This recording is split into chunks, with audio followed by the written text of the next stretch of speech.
Bueno, ahora tenemos en los estudios al doctor Carlos Torres Caro, a quien hemos entrevistado en varias oportunidades como especialista en Derecho, pero ahora va como candidato por Vamos Perú, por Lima, imaginamos, doctor. ¿Cómo está? Sí, Buenas vamos noches. en la lista por Lima, encabezamos la lista, somos el número 1, y la razón fundamental por la cual he decidido tomar la opción de ir al Parlamento es porque al Parlamento hay que ir cuando se conoce la ley.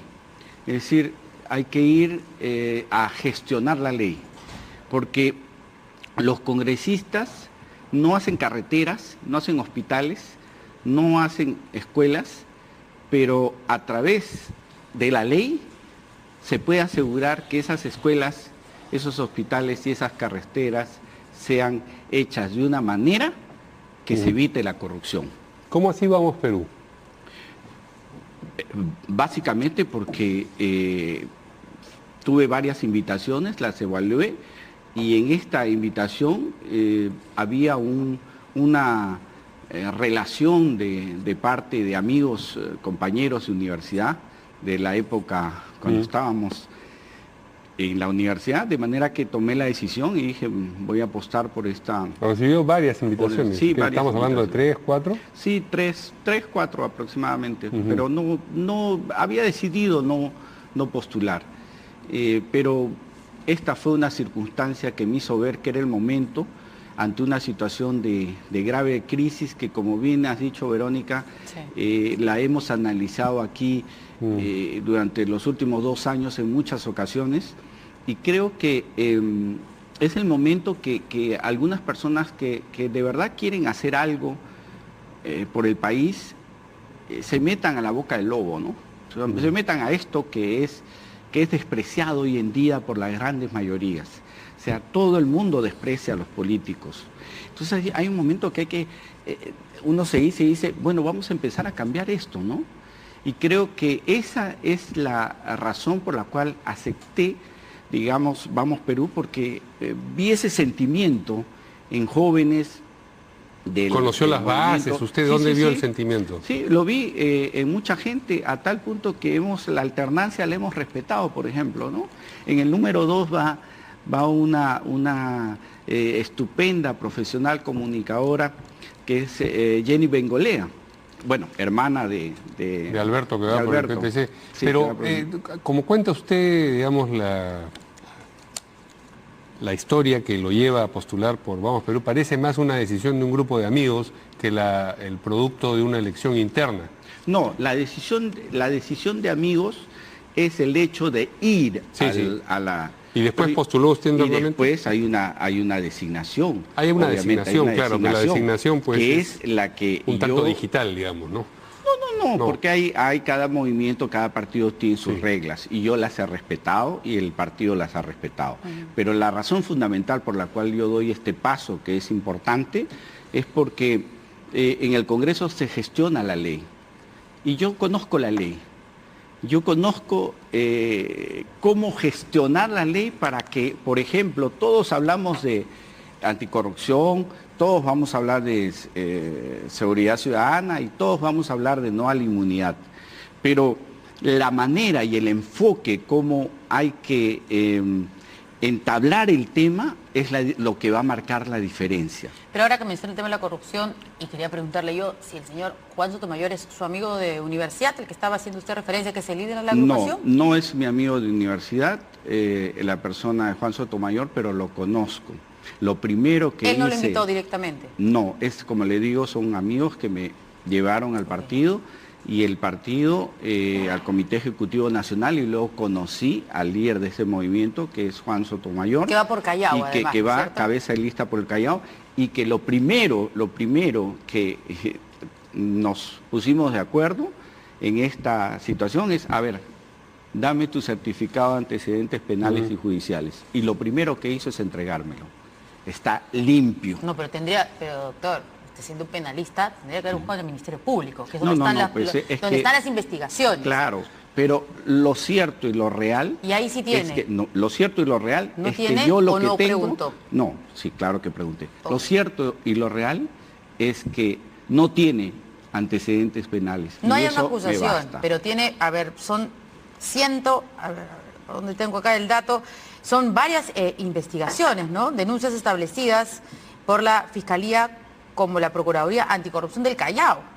O sea, justo estábamos hablando del tema anticorrupción. Y claro, Bueno, usted habla de antecedentes penales, él tiene... y no tiene antecedentes penales, pero digamos, en el Ministerio Público sí tiene ahí investigaciones que tal vez, si el señor Sotomayor sale elegido como congresista, tal vez empieza a ejercer como congresista y tal vez esa investigación termina en acusación y empieza en el Poder Judicial y entonces otra vez empezamos con que la inmunidad... ¿Qué cosa, y que Verónica? si lo sacamos, ¿Cuál es uno de los pilares del eje temático con el cual nosotros estamos entrando en escena?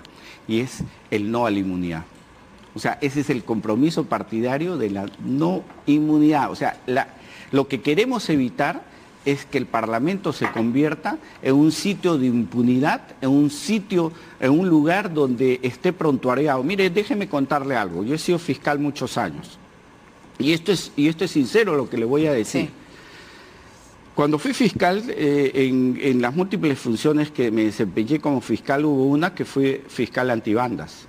Fui fiscal antibandas, yo acusé, juzgamos a los injertos, a la banda de los injertos, que eran famosos en aquella época, la banda de los destructores, la banda de Caneo, etc. Los llevamos a las penas máximas que en aquel momento se permitían. Déjeme contarle aquí, ser un poco infidente, para que usted vea el drama de lo que es el Parlamento. Esos delincuentes que yo había conocido en la Fiscalía, cuando yo entré al Parlamento, déjeme decirle que eran Chancay de A20, con los que yo tuve la oportunidad de conocer dentro del Parlamento. ¿Pero alguno con sentencia? Entonces, probablemente supuesto, ninguno sin antecedentes penales. No. Tenían antecedentes penales a los penales, a los que usted está indicando ahora de ser como la banda de los injertos. Muchos tenían situaciones porque antes... No, yo le he preguntado por eso, si las personas a las que usted se indica de ser como los injertos, como la banda de los injertos, ¿tenían antecedentes penales? En ese momento. ¿En ese momento? Muchos de ellos, déjeme decirle que sí, porque la inmunidad parlamentaria en ese momento era bien laxa. Se permitía cualquier cosa, al punto que la norma de aquel entonces permitía que una persona que tenía problemas antes de ser electo ingresaba de manera férrea. Problemas legales. O sea que una acusación, sentencias. No, pues con sentencia. Con sentencia, si permitía. Como el señor Donaire, pues. Mire, le voy a decir. En el Congreso y fue sentencia de primera instancia. Por eso le pregunto, son por eso el Perú 21 asegura que son el señor Sotomayor aparece 172 veces en la plataforma de denuncias del Ministerio Público. Por eso yo le digo, usted que es penalista, ex fiscal, ¿cómo va a pedir antecedentes penales y no se va a remitir a el Ministerio Verónica, Público? Le voy a decir algo. Solamente los delitos: lavado de activos en investigación, lavado de activos, abuso de autoridad, estafa, usurpación de funciones, peculado, maltrato físico, psicológico, entre otros. Imagínense que de pronto lo acusen en alguno de estos. Verónica, le voy a decir algo. Si hay algo que yo he destacado de la función que está haciendo el presidente Vizcarra, que no es de gestión pública precisamente, sino es que es el único presidente en los últimos 50 años y probablemente en la historia del Perú que por fin, en serio, ha puesto sobre la mesa la agenda anticorrupción. Eso no ha ocurrido en la historia del Perú. ¿Pero eso qué en tiene los que ver con el 50 señor años. Sotomayor? Tiene que ver. Por favor, a porque ver, lo que ¿cuál yo es le el enlace? Bueno, porque le estoy comentando que el señor Sotomayor es presidente del partido, pero hay un comité ejecutivo nacional. Pero ¿cómo se vincula lo de Vizcarra con lo que ocurre con el partido Vamos Perú? Bueno, el haber puesto en agenda el tema anticorrupción permite, sin lugar a dudas, que el partido haya tomado una decisión de lucha anticorrupción.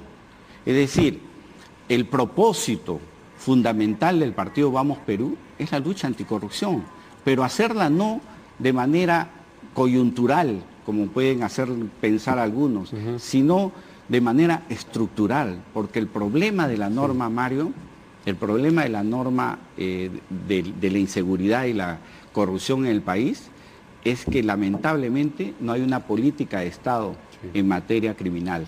Entonces, Yo voy al Congreso como un gestor de la norma a plantear precisamente y a aterrizar esas ideas que quiere dar el presidente Vizcarra sobre anticorrupción, aterrizarlas en propuestas que tengan que ver con una política de Estado en materia criminal. Ahora, habida cuenta de esta coyuntura política que usted menciona, lo más probable es que escuchemos de parte de todas las organizaciones políticas que van a este Congreso que van a luchar contra la corrupción. Acabamos de estar acá con Fuad Curi y ese ha sido, digamos, el primer punto de agenda que ha mencionado. Si uno ve a Julio Arbizu, Juntos por el Perú también, y eso uno encuentra, digamos, en todas estas organizaciones. ¿Por qué para usted el mejor vehículo resulta de pronto Vamos Perú cuando está por lo menos la cantidad de investigaciones que menciona Verónica? ¿Cómo así le parece este el vehículo más adecuado? No, mire, usted acaba de decir una cosa muy interesante y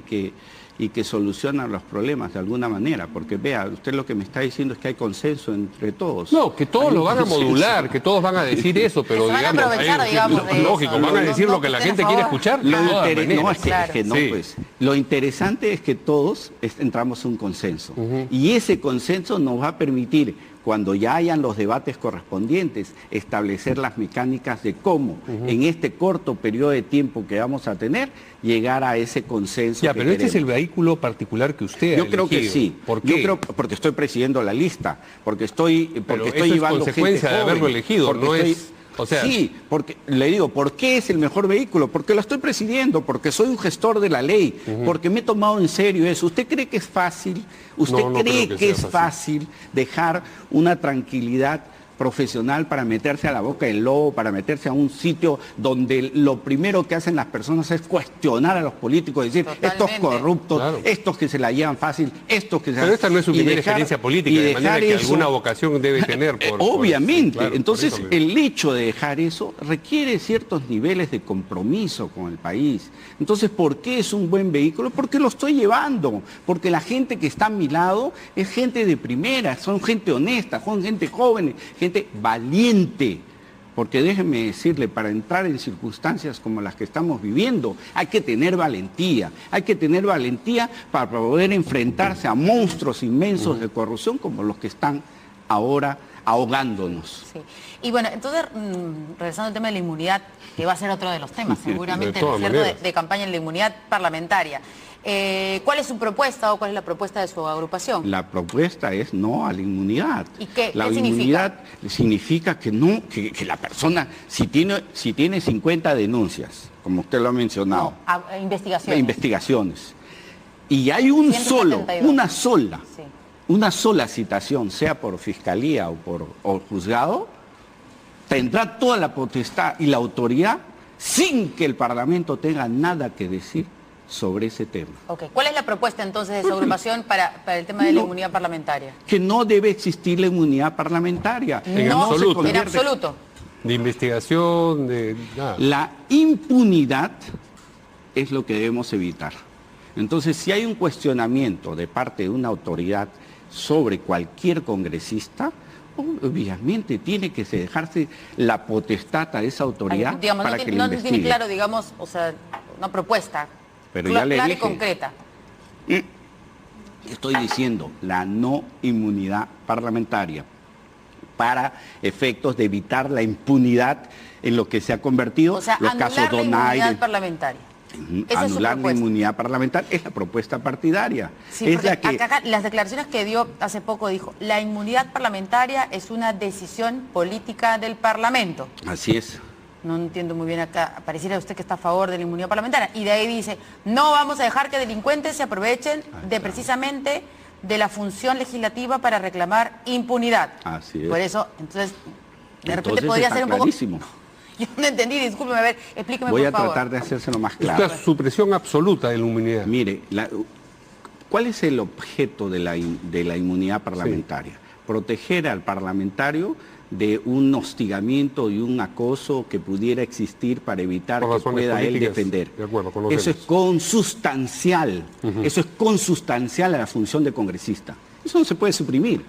Lo que sí se tiene que suprimir es todo lo que tenga que ver con situaciones de carácter común, de derecho común, que nada tienen que ver con la función parlamentaria. eso existe en todas las sociedades desarrolladas del mundo. Por ejemplo, lo que pasa es que aquí en el Perú se extendió el concepto de inmunidad parlamentaria precisamente a todo. Y se hizo una especie de... Denos ejemplos, doctor, usted que tiene más detalles sobre el Código Penal. Por ejemplo, o sea, ¿qué tipo de delito es el que estaría ligado directamente, ¿no es cierto?, a la función parlamentaria y que buscaría bajarse a ese congresista solamente por un tema político?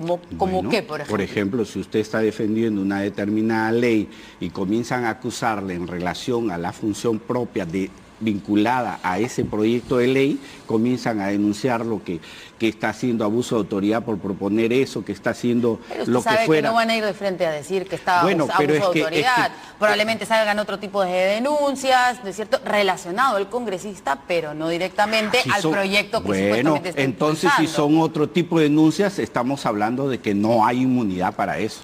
Así esté detrás, digamos, es que no podemos, mire, tenemos, lucha, digamos, que emprende el parlamentario. Verónica y Mario, tenemos que ser muy claros en esto. La lucha anticorrupción tiene que ser tolerancia cero. Si tú te metes a una situación como la que te estás metiendo y vas a defender esto, y luego resulta que te comienzan a atacar por aquí, entonces, si aquí tienes responsabilidad, pues tienes que responder. Entonces, nadie se va a encubrir a través de lo que es la esencia consustancial de un parlamentario cuando ha cometido otros ilícitos por otros lados. Pero para eso lo que se requiere es un marco jurídico conceptual, es decir, una política de Estado en materia criminal. Vea, por ejemplo, nuestro sistema, y aquí voy a ser bien específico, nuestro sistema está de alguna manera pervertido. ¿En qué sentido? En el sentido que todo el sistema está orientado a la defensa del victimario, vamos a llamarle de Caín, y en la desprotección de Abel, de la víctima. Todo el sistema está construido para defender a Caín y para desproteger a Abel, por utilizar una simbología. Por ejemplo, usted un accidente de tránsito, atropella a una persona, todo el enfoque va al señor que atropelló. Derecho de defensa, presunción de inocencia, derecho a revisión médico-legista, etc. Y la víctima está ahí tirada, que ni siquiera la recibe en un hospital. Entonces, no hay una ley de protección a la víctima. Le entran a su domicilio, le roban todos los delincuentes, los agarran, después del día. ¿Usted quiere cambiar el Código Procesal Penal? Pero es que se tiene que hacer eso. Pues porque, esa es su propuesta. Mire, es que es la propuesta. Porque el problema, ¿sabe qué? Usted lo mencionó hace un rato. Usted dijo, el Código Penal le han hecho tantos injertos, etcétera. Yo presidí la reforma del Código Penal durante 3 años en el Parlamento. ¿Usted habla sobre el Código Procesal Penal? No, del Código Penal hablo. Porque en el Código usted Penal habla sobre los beneficios que podría tener procesales. Entonces ahí eso es otra cosa. No, es que escúcheme para que pueda yo explicarle. El Código Penal es, vamos a llamarlo sustantivo. Y lo adjetivo son los otros códigos, los procesales. Entonces, lo que tiene que hacerse es, por eso le dije, es un tema de estructura. Lo que tiene que hacerse para evitar los 5.000 injertos que existen en este Código Penal, que lo hace una cosa de desproporcionalidad por un lado y de exageración por el otro, lo que tiene que hacerse es estructurar un marco de política criminal, pero para hacer eso tienes que saber gestión de ley. Muy bien. Muy bien. Muchas gracias a Carlos. Empecemos el cambio entonces, empecemos. Caro, candidato por Vamos Perú al Congreso en la lista. Vamos a ser fiscales en el Congreso. Muy bien. Muy bien. Suerte. Vamos a una pausa y regresamos con la tercera entrevista de esta noche.